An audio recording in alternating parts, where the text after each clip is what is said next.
সুপ্রিয় শিক্ষার্থীবৃন্দ, object oriented programming সাবজেক্টে আজকের লেকচার আমরা আলোচনা করব সি শার্পের কিওয়ার্ড সমূহ নিয়ে। তো এখানে একটি বিষয় খেয়াল করো, আমাদের শুরুতেই কিন্তু আরও একটি টপিকস রয়েছে যে সি শার্প প্রোগ্রামে নেম স্পেসের বর্ণনা। তো আমরা কিন্তু এই টপিকস নিয়ে অলরেডি এই দ্বিতীয় অধ্যায়ের যে প্রথম লেকচার ছিল সেই লেকচারে আলোচনা করেছি, যার কারণে আজকের লেকচারে এই নেম স্পেস নিয়ে আর বিস্তারিত আলোচনা করব না।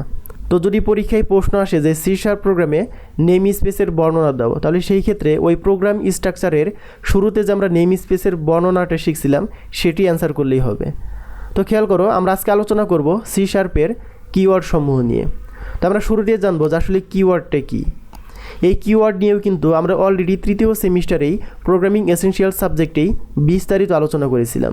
তো খেয়াল করো, এই কিওয়ার্ড হচ্ছে কতগুলো সংরক্ষিত শব্দ যা কম্পাইলার শনাক্ত করতে পারে এবং সেই অনুযায়ী কাজ করতে পারে। যেহেতু কিওয়ার্ড কতগুলো সংরক্ষিত শব্দ এবং কম্পাইলারও শনাক্ত করতে পারে, যার কারণে এই কিওয়ার্ডগুলোকে কিন্তু আমাদের ইচ্ছামতো আমরা ব্যবহার করতে পারবো না। যেমন এখানে খেয়াল করো যে কিওয়ার্ড সমূহকে কখনো ভেরিয়েবল অথবা আইডেন্টিফায়ারের নাম হিসেবে ব্যবহার করা যাবে না।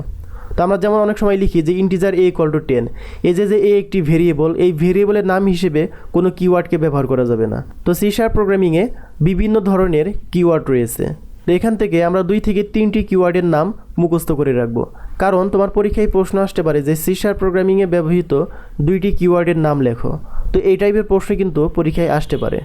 তো খেয়াল করো, সি শার্পের যে কিওয়ার্ডগুলো রয়েছে এর মধ্যে থেকে সবচেয়ে বহুল ব্যবহৃত যে কিওয়ার্ডগুলো রয়েছে সেগুলো হচ্ছে integer, character, float, double, if, else, for, while, in, এরকম অসংখ্য কিওয়ার্ড রয়েছে।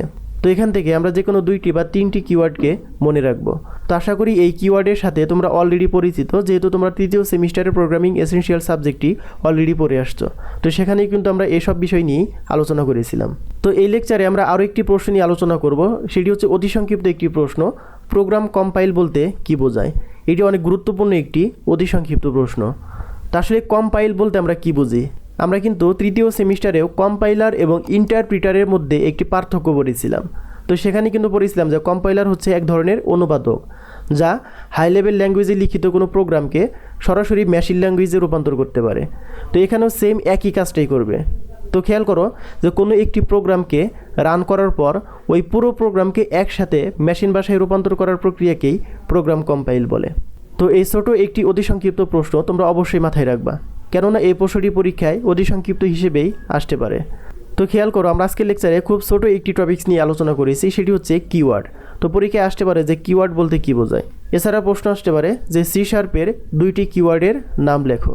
এছাড়া 3 নম্বর প্রশ্নটি খেয়াল করো যে প্রোগ্রাম কম্পাইল বলতে কী বোঝায়। তো আশা করি এই টাইপের প্রশ্ন এখন পরীক্ষায় আসলে তোমরা অ্যান্সার করতে পারবা। তো আজকের লেকচারটি ছিল আমাদের অধ্যায় 2-এর উপর সর্বশেষ লেকচার। তো আগামী লেকচার থেকে আমরা অধ্যায় 3 নিয়ে বিস্তারিত আলোচনা করা শুরু করব।